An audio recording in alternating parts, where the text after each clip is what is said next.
Bonjour à tous. Je vais être très bref, très heureux au nom des musées régionaux et du conseil régional de vous recevoir donc dans cet auditorium du musée Stella Matutina. Je pense que nous avions un élu représentant de la région. Je ne sais pas si vous êtes là. Et on m'a dit que monsieur Maraccia serait là, donc l'élu régional délégué à l'agriculture. Donc, en tout cas, je remercie les élus et les personnalités présentes dans la salle. Donc une série de conférences aujourd'hui sur la canne à sucre et l'avenir de la Réunion. Et dans le cadre donc de la semaine créole qui se tient aujourd'hui. Alors je suis particulièrement heureux parce que ça fait à plusieurs titres. D'une part parce qu'effectivement l'histoire de la Réunion de manière générale est intimement liée à l'industrie sucrière. Et quel plus bel écrin et quel plus beau joyau, quel symbole plus marquant que ce musée, cette ancienne usine donc de Stella Matutina, pour accueillir ce cycle de conférences. Alors je suis aussi extrêmement heureux, on en discutait avec quelques intervenants avant, parce qu'on a effectivement souvent, quelle que soit la thématique d'ailleurs, sur la partie, je dirais, où on est plus sur une partie réflexion autour des thématiques et autour des problématiques, beaucoup plus de mal à accueillir un public plus large, autant on n'en a aucun sur les spectacles, sur les animations au sens noble du terme aussi parfois. On a toujours beaucoup plus de mal à le faire. Je pense néanmoins qu'il est important que cela perdure, il est important que cette réflexion, qui doit être centrale, que cette réflexion puisse continuer. Donc je suis particulièrement heureux, et encore une fois, dans le cadre des échanges qu'on avait à l'instant, que des captations aussi puissent se faire pour pouvoir garder des traces de ces échanges. Parce que j'ai pour ma part, depuis un peu plus de 4 ans maintenant que je suis aux musées régionaux, pu assister à un certain nombre de conférences avec un intérêt majeur, et donc dont l'intérêt pour moi et dont la diffusion en tout cas devrait largement dépasser les heureux, et je les en remercie encore, et personnes présentes dans la salle. Donc aujourd'hui, je vais vraiment être bref. Ce qui m'a particulièrement intéressé dans l'approche, c'est d'avoir une approche à la fois historique, d'avoir une approche sur l'aspect énergétique, et sur notamment les transitions et l'avenir, et d'avoir une partie réflexion et proposition, qui me semble aussi particulièrement important par rapport à ces échanges et à ces conférences autour de la canne. Je ne serai pas plus long, parce que je laisserai ceux dont c'est la fonction et le métier de le faire. Voilà, mais vraiment, cette thématique me tient vraiment à cœur, et je pense qu'il est important que ça se passe ici, et que ce soit à travers la question du devenir de l'agriculture, que ce soit à travers le prisme de la transition écologique, il est important autour de cette journée de réfléchir, de proposer des alternatives en vue du changement climatique, avec les programmes d'études et tous les apports que pourront nous donner les chercheurs par leur questionnement, et tous les acteurs mobilisés. Et pour terminer, donner l'aspect fondamental qu'on a, et on ne manquera pas de le faire à notre niveau, sur la sensibilisation en direction des futures générations et des plus jeunes, qui sont un de nos publics, si ce n'est le public cible de notre fréquentation dans le cadre de nos activités au niveau du musée. Je ne serai pas plus long, parce que je pense que vous avez une journée à la fois rythmée par ces conférences, et qui se terminera d'ailleurs à 17h pour ceux qui seront là, par une animation dans le cadre du dispositif Guetali, avec un théâtre d'impro et un certain nombre de manifestations qui se tiendront à Stella. Je voudrais remercier Madame Céline Ramsamy-Giancone et Monsieur Albert Josse et tous les intervenants et chercheurs qui vont donc intervenir dans le cadre de cette journée. Remercier aussi les équipes de Stella, puisque avec la reprise, je dirais, on a une certaine forme de reprise actuellement qui, j'espère, au regard des derniers chiffres, va perdurer. Et notre activité bat son plein, je dirais, 7 jours sur 7. Et donc vraiment à plein régime. Donc je remercie les équipes, en particulier les équipes techniques, la sécurité, etc., pour leur mobilisation. Et évidemment le service scientifique et Coraline Ranganayagui, ici présente, à qui je vais passer tout de suite la parole. Et je vous souhaite en tout cas une excellente journée, fructueuse, et qui nous apportera des pistes de réflexion particulièrement intéressantes. Merci à vous.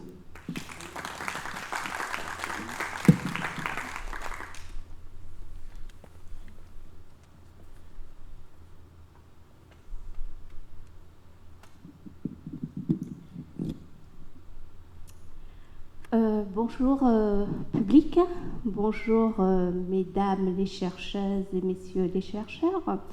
Bienvenue au musée Stella Matutina. Je suis Coraline Ranganayagui, l'adjointe responsable scientifique du musée Stella. Je vous remercie ici d'être présents pour cette journée de débat autour de la CAN et de l'avenir de la Réunion. Il nous tenait à cœur au service scientifique de mettre en lumière notre devoir premier, c'est-à-dire de conserver, de protéger, de sauvegarder tous les savoirs techniques et également humains de cette agriculture cannière. Alors l'idéal aurait été de faire ce débat le jour du lancement de la campagne sucrière au mois de juillet, mais malheureusement, comme vous le savez tous, la Covid est passée par là et nous a fait languir d'une date. Et quoi de mieux que la semaine créole, où est mis en valeur notre culture réunionnaise. Nous avons, comme M. Thierry Boyer l'a dit, dans ce lieu, dans cet écrin emblématique, le devoir de transmettre à nos générations futures cette culture. Et quand on voit le désastre de ces 2 dernières années sur cette privation culturelle, on peut se poser la question, mais qu'est-ce que la culture d'aujourd'hui ? Et lorsqu'on parle de culture, on pense généralement à l'homme et à l'art, et dans toutes ses formes, mais on oublie facilement que dans le sens premier du mot culture est agriculture, c'est-à-dire que l'homme n'existe pas sans la nature. L'homme ajoute à la nature, engraisse la terre, greffe des espèces et apporte sa marque spécifique par le travail. Et c'est ainsi qu'on a une culture.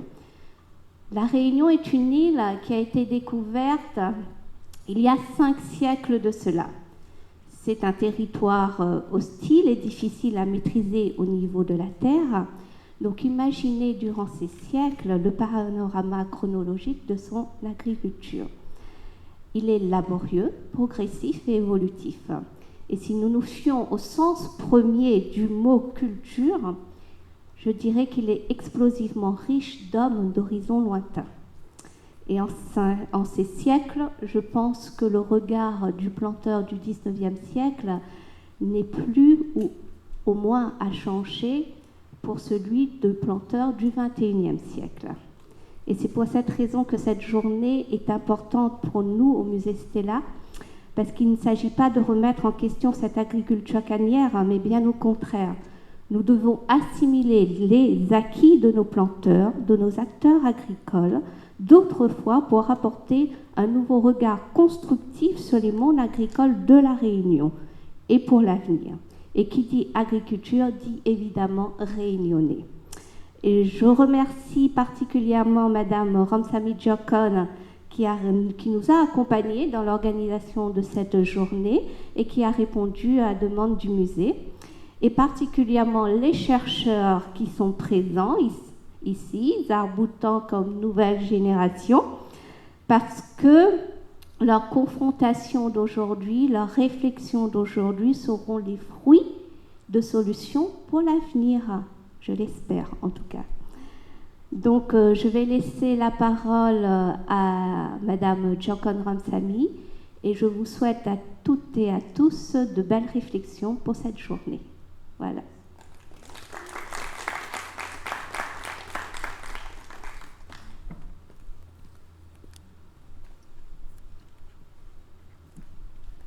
Bonjour, alors je remercie déjà le musée pour son accueil, notamment Monsieur Thierry Boyer, Madame Coraline Rangayanagui, et donc pour ne pas trop prolonger les discussions, je vais juste rajouter que c'était donc effectivement une demande du musée et que c'est avec beaucoup plaisir que aujourd'hui j'interviens pour essayer de susciter des débats, des réflexions sur l'histoire de la CAN, l'avenir de la Réunion, tout en sachant qu'il y a des enjeux assez importants qui nous attendent.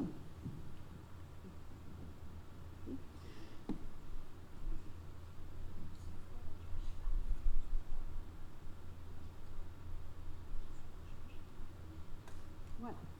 Alors, je précise quelque chose, c'est qu'au mois de juillet-août, j'avais été déjà sollicitée par un collectif, Oasis Réunion, pour essayer de tenir quelques propos sur l'avenir de la Réunion et l'agriculture. Donc je disposais déjà de certaines données qui n'avaient pas pu être diffusées malheureusement, donc je les ai complétées un petit peu aujourd'hui. Et donc dans le cadre, je précise quelque chose, excusez-moi, d'important, c'est que nous sommes désolés, mais vous savez que le littoral est basculé, donc nous aurons des retards. Monsieur Josse vient de m'appeler pour me dire qu'il est encore dans les embouteillages. Bon, voilà, ça c'est aussi un des enjeux de la Réunion, c'est la circulation, les embouteillages. Et donc nous l'attendons, nous allons donc nous adapter un petit peu au rythme de cette journée.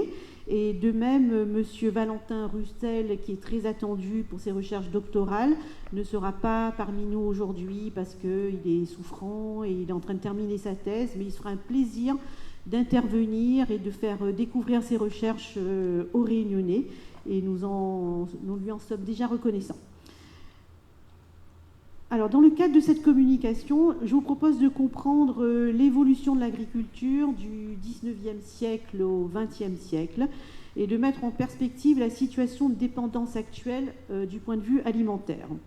Je vais m'appuyer essentiellement sur des sources historiques, puisque je ne suis pas forcément scientifique, mais donc je me suis beaucoup consacrée à l'histoire du 19e siècle, notamment dans le cadre de mes recherches doctorales. Et je précise d'emblée, au début et à la fin de mon intervention, que l'objectif n'est pas, dans les débats d'aujourd'hui, de faire se tourner les uns contre les autres, mais bien de porter un regard et de susciter des débats, notamment sur la canne à sucre. Et surtout, le but, c'est de comprendre aussi comment se sont opérés les changements au cours de l'histoire. Pour reprendre les mots de l'historien Patrick Boucheron, je dirais que l'histoire ne délivre pas des leçons, mais elle permet d'élargir notre compréhension du présent, et donc c'est pour ça que nous sommes là aujourd'hui. Alors, je vais commencer déjà par le 19e siècle. Que consomme-t-on aujourd'hui au 19e siècle ? Que consomme-t-on au XIXe siècle et quels ont été les changements majeurs ? À la fin du XVIIIe siècle, le garde-manger de la Réunion est rempli, c'est ce qu'il faut savoir. Il est rempli de quoi ? De légumes, de fruits, de céréales. Le cheptel est suffisant et tout cela suffit à nourrir la population. C'est ce que Albert Josse va développer tout à l'heure à son arrivée.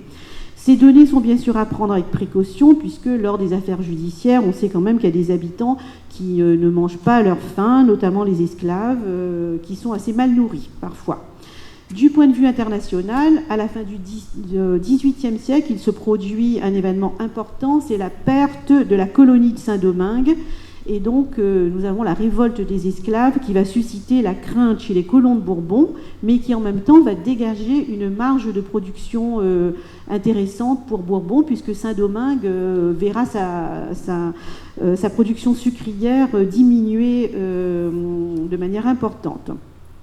Alors, au début du XIXe siècle, les habitants de La Réunion continuent à consommer les aliments de base, c'est-à-dire le maïs, le manioc et des racines traditionnelles. Ils consomment aussi quoi ? Eh bien, des patates, des pommes de terre, 2 espèces de songes, et on trouve aussi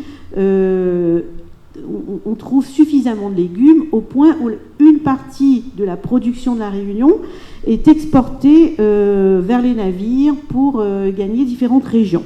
Donc, ce qui est assez intéressant, c'est de savoir que jusqu'au début du XIXe siècle, il y avait suffisamment à manger pour tout le monde. Évidemment, la population n'était pas la même.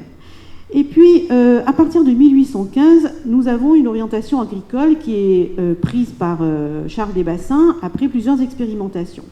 Et donc, il est intéressant déjà de noter au début du XIXe que la nouvelle orientation ne plaît pas forcément à tout le monde, et qu'il y a déjà des réactions qui divergent entre les grands et les petits propriétaires qui craignent que cette transformation ne se fasse au détriment des cultures vivrières. Alors, l'administration française va lancer des avertissements, parce qu'elle est bien sûr soucieuse de protéger la production céréalière notamment, et elle sait que cette production de céréales est indispensable pour le ravitaillement des habitants. Et malheureusement, on va dire, c'est l'histoire, il faut la suivre, c'est que la minorité partisane du sucre va triompher et on va abandonner la culture des céréales. À partir de 1830, c'est la grande extension de la canne, qui date à peu près de 1827. Elle n'est pas encore vraiment intensive, mais elle va entraîner déjà, presque immédiatement, une baisse déjà conséquente des autres cultures. Alors ce phénomène va être très visible, notamment entre 1830 et 1840. Mais la situation n'est pas encore complètement insatisfaisante, puisque vers 1840, la colonie réunionnaise exporte déjà plus qu'elle n'importe, ce qui paraît extraordinaire comparé à la situation actuelle. Alors la question du riz. Le riz est planté sur place, mais une partie vient déjà de Madagascar. Et on a des témoignages qui nous disent que le riz de Bourbon est déjà bien plus blanc et plus beau que celui de Madagascar. Et en 1839, la colonie importe également des animaux vivants, de la viande salée, des poissons salés, du froment, de la farine, du vin de Bordeaux, du tabac, de l'huile de coco. Et d'un certain point de vue, elle commence déjà à entamer sa dépendance par rapport à l'extérieur en raison de ce développement de la canne. En 1839, on a pourtant un soutien du gouvernement pour développer l'agriculture coloniale avec la création du comité d'agriculture de la colonie. Alors, quel est l'objectif de cette commission, de ce comité? C'est d'aider les colons. Mais hélas, ce comité n'est constitué que de sucriers. Alors, de ce fait, on va également commencer à délaisser les autres activités agricoles. On va parler, Sudel Fluma parle à cette période d'une certaine aristocratie sucrière. Ces derniers se donnent bonne conscience en consacrant quelques séances par trimestre durant le conseil colonial aux cultures vivrières, mais on peut considérer que donc 1839, c'est une occasion qui est un peu ratée de diversifier les cultures en raison du détournement du comité par les sucriers. Au milieu du XIXe siècle, on va avoir un changement majeur, c'est à cette période que la canne va s'intensifier de manière très conséquente et on va voir l'arrivée massive des engagés asiatiques, dont des Indiens, en nombre très très important. Alors, il y aura, comme vous le savez, des Indiens, des Malgaches, des Chinois, des Africains de la côte est d'Afrique. Il y a eu un apport migratoire très important à cette période.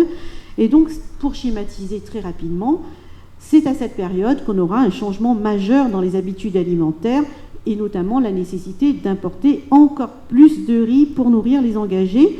Et on va voir également qu'il y aura une diminution des surfaces consacrées aux cultures vivrières. Donc la diminution continue. Toutefois, le schéma n'est pas aussi simple puisque les affranchis et les travailleurs libres continuent tous à cultiver un petit jardin dans lequel ils font pousser un peu toutes les plantes dont on a parlé tout à l'heure. Notamment, on peut aussi noter que ces affranchis et ces engagés indiens, une fois que leur contrat terminé, vont commencer à demander à ouvrir des petits commerces et à vendre des légumes. C'est donc des circuits courts qui jusqu'alors se prolongent à La Réunion. En 1859, l'île compte à peu près 200 000 habitants. Les grandes propriétés sucrières sont créées à cette période et elles vont s'organiser autour de la coupe des cannes. Durant les périodes d'épidémie très nombreuses à l'époque, les habitants ne sont pas approvisionnés de la même manière. Il y aura donc, ils ne vont pas manger la même chose en période de pénurie et d'épidémie, notamment à partir de l'épidémie de choléra de 1859 que j'ai étudié notamment récemment avec la publication d'un livre sur ce sujet. Je précise juste que durant ce premier tiers du XIXe siècle, on a des témoignages qui disent qu'à chaque fois que les bateaux arrivaient un peu moins, eh bien les habitants s'habituaient et quand les prix montaient, ils faisaient tout pour ne plus consommer le produit qui devenait de plus en plus cher. Donc il y a une forme d'adaptabilité de la population aux circonstances économiques qui se posent à l'île. À la fin du XIXe, on note qu'il y a 164 000 hectares de terrain en friche, de forêts, de savanes, 48 000 hectares de canne à sucre et 16 828 hectares sont consacrés à des cultures diverses. À la fin du XIXe siècle, c'est bien la canne qui absorbe toutes les autres, mais on trouve encore du café, du girofle, de la vanille, du cacao, du tabac, et les plantes vivrières vont donc occuper une partie mineure. On va cultiver également du maïs, du manioc, du songe, de la patate douce, de la calebasse, des citrouilles, des ambrevates, des lentilles, des pois du Cap. On va trouver également des fruits qui ont maintenant disparu, je pense. Ça va être excusez-moi, je suis allée trop vite. Les fruits qui ont disparu, ça va être des fruits d'Europe, par exemple, comme des... Attendez, je n'ai pas noté, excusez-moi, je vais en parler tout à l'heure. On trouve aussi la rouroute et tous les légumes d'Europe.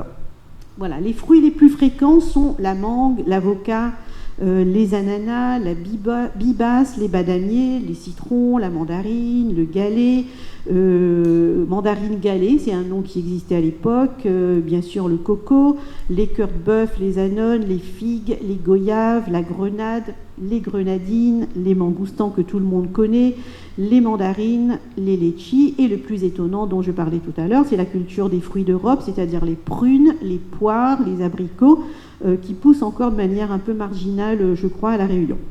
Alors, pour revenir au riz, il forme à la fin du XIXe siècle la base de l'alimentation de tous les habitants, mais il est toujours importé en partie. Le poète Eugène Daillot regrette en 1848 donc que des plants de blé aient disparu dans les hauts quartiers français. J'ouvre les guillemets. Vous regrettez de ne pas pouvoir arrêter plus longtemps votre attention sur ces riants coteaux, sur ces plateaux du quartier français, jadis couverts de blé, aujourd'hui envahis par la canne, mais dont la fertilité reste toujours rivale. Je ferme la citation, et donc c'est extrait des Esclaves marrons à Bourbon, une anthologie littéraire. Alors, quand je dis que le riz forme l'alimentation de base du Réunionnais, il faut aussi savoir quand même que le maïs va continuer pendant très longtemps à alimenter aussi les Réunionnais, et ça de façon très, très prégnante, même jusqu'au milieu du XXe siècle. Je passe maintenant au changement majeur du XXe siècle. Alors, durant la première partie du XXe siècle, l'agriculture cannière est placée sous le système du colonna partiaire. Et donc le colon, il va continuer à cultiver, en plus de la canne, des légumes et des fruits. Cette période est marquée par la pénurie alimentaire durant les 2 premières guerres mondiales. Et d'après l'historien Prosper Ève, nous aurions dû tirer des leçons de l'expérience des guerres, puisque ce sont à ces périodes que l'île s'est retrouvée isolée et qu'on avait en gros titré dans les journaux « plus de riz ». Et donc, même les anciens se souviennent encore qu'à cette période, eh bien, on mangeait du manioc, du maïs, on s'est tourné sur ce qu'il restait et qui était planté localement. Par la suite, c'est en 1946 que la départementalisation va apporter des progrès majeurs, notamment au niveau des logements, des infrastructures, de la santé. Mais la montée d'une classe de fonctionnaires alliée à une politique d'assimilation va avoir l'augmentation des produits importés. Jean Benoît précise dans ses études que, j'ouvre les guillemets, l'afflux de fonctionnaires a imposé un modèle de vie et une croissance du tertiaire qui contredit tout effort de développement. Les activités de production n'ont pu sauter le hiatus qui les séparait des activités de distribution alimentées à la manne métropolitaine, et donc elles se sont réduites. Je ferme les guillemets. Et donc c'est donc cette période du milieu du XXe siècle que l'arrivée massive des fonctionnaires de métropole, mais également la création d'une classe de fonctionnaires réunionnais, les professions libérales, les nouveaux commerçants, toute cette nouvelle classe va susciter un nouveau modèle de développement, mais également un nouveau modèle de consommation. Parce que lorsqu'on va faire venir des produits, on va essayer de satisfaire un peu la nouvelle classe pour qu'elle puisse disposer des produits dont elle pouvait bénéficier lorsqu'elle était dans l'Hexagone. Et donc la classe de fonctionnaires locale, elle aussi, va se calquer un peu sur cette nouvelle classe. Et donc on va assister à une harmonisation difficile entre les buts de la nouvelle société montante et celles qui étaient issues du monde rural, du monde de la plantation. À partir de cette période, c'est là qu'on va avoir une dépendance croissante entre le milieu rural et la ville. Il y aura donc une sorte d'affrontement entre les zones rurales et les expansions urbaines. Avec la concurrence de ces produits exportés, on assiste à un véritable coup qui est porté à la production locale et au monde agricole.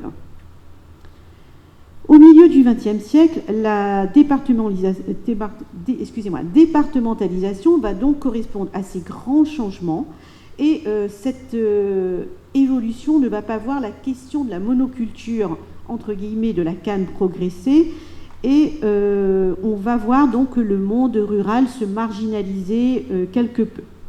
Durant la deuxième moitié du XXe siècle, cette demande va devenir cette fois exponentielle dans un contexte de globalisation des biens de consommation. Les Réunionnais vont donc augmenter leurs dépenses, leur dépendance par rapport aux produits extérieurs, non seulement alimentaires, mais également au niveau des produits ménagers, des meubles, de l'habit, etc., puisque tout est facilement exportable, circulable. On est vraiment dans le contexte de la mondialisation. Et c'est donc très récemment, au terme de la première vague de Covid-19, que la population réunionnaise a pris conscience de l'importance des circuits courts et du retour également à une certaine qualité de vie.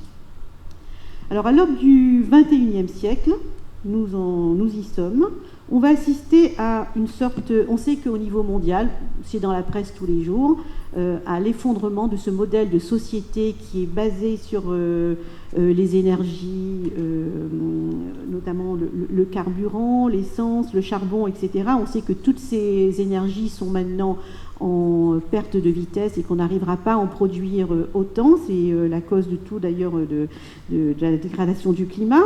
Et l'actualité du climat alliée aux épidémies va voir augmenter en puissance toutes les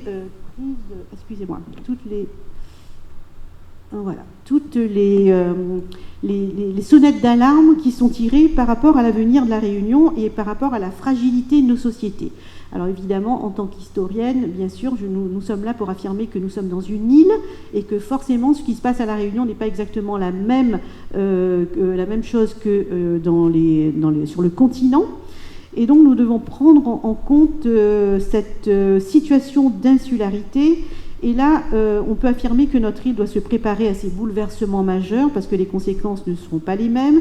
Les crises structurelles ont déjà commencé et indiquent qu'il nous faut intervenir de manière très rapide pour changer de paradigme. Parce que la question va être quand même la suivante, c'est comment nourrir maintenant 900 000 habitants en cas de pénurie et d'isolement. L'actuelle crise du riz est là pour nous interpeller et pour nous faire prendre conscience de la nécessité de prévoir des alternatives très rapidement pour que dans 10 ou 20 ans, la population ait de quoi se nourrir de manière très proche. Les ressources en énergie fossile étant de plus en plus problématiques, il faut donc préparer ces générations à survivre et cela passe par une augmentation des surfaces agricoles qui sont destinées aux cultures vivrières biologiques.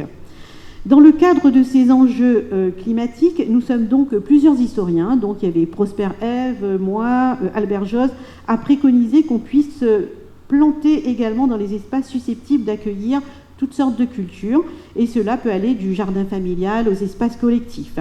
Alors bien sûr, il y a toute une politique qui est menée bien sûr par les collectivités actuellement, mais cela n'empêche pas le citoyen de base d'agir pour que au niveau de chaque quartier, de chaque immeuble, il puisse y avoir des jardins partagés, comme cela se fait déjà dans les grandes villes. Et l'historien Prosper Ève affirme depuis de nombreuses années, et parfois cela a fait sourire, mais malheureusement je pense qu'il a vraiment raison, c'est qu'on doit faire le maximum pour planter des arbres qui nourrissent de manière soutenue de la population pour qu'elle n'ait pas à se déplacer très loin en cas de pénurie. Et donc là, on parle par exemple des arbres comme le fruit à pain, qui sont des sources de protéines et qui ont nourri la population au début du 19e siècle et qui étaient vraiment des sources nutritives intéressantes. Au début de ma communication, il ne faut pas oublier que j'avais signalé que l'histoire ne donne pas de leçons, mais il est bon de se souvenir qu'entre 1806 et 1807, nous avons eu une succession de sécheresses et d'inondations qui avaient détruit toutes les récoltes et occasionné la mort de milliers de personnes. Nous préconisons donc un plan urgent de reboisement, de recensement des terrains agricoles disponibles, qu'il faut protéger de toute pollution et lancer des campagnes de sensibilisation au changement d'habitudes alimentaires, notamment pour qu'on puisse réduire la consommation de viande, de poisson et ne pas épuiser les ressources encore disponibles.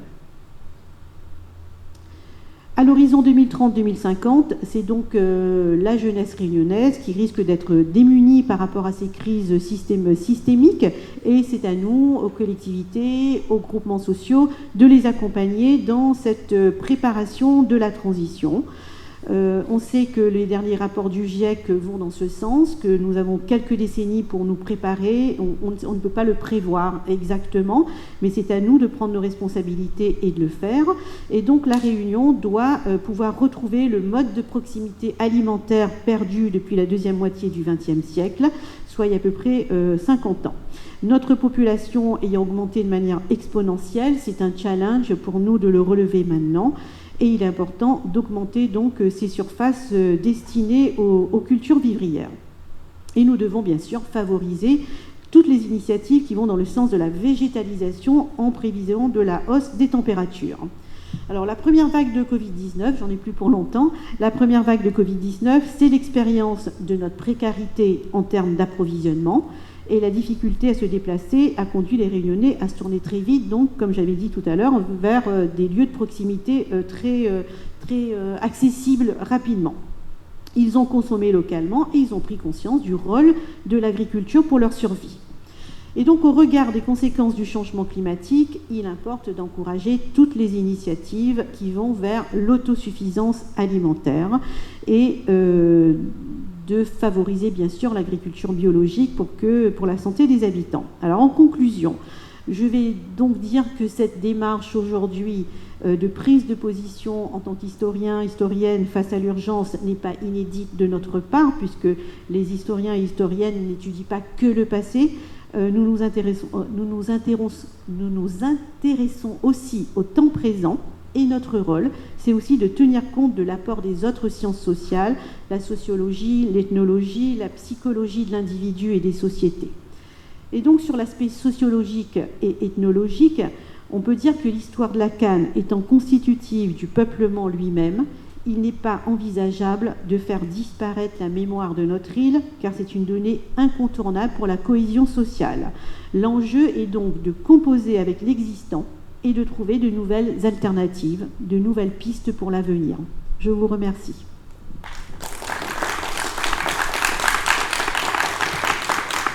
Et ce que je vous propose, comme Pablo Corral Bronto, qui est maître de conférence à l'université, a préparé justement un travail sur la question de la transition, je vous propose peut-être de lui laisser la parole.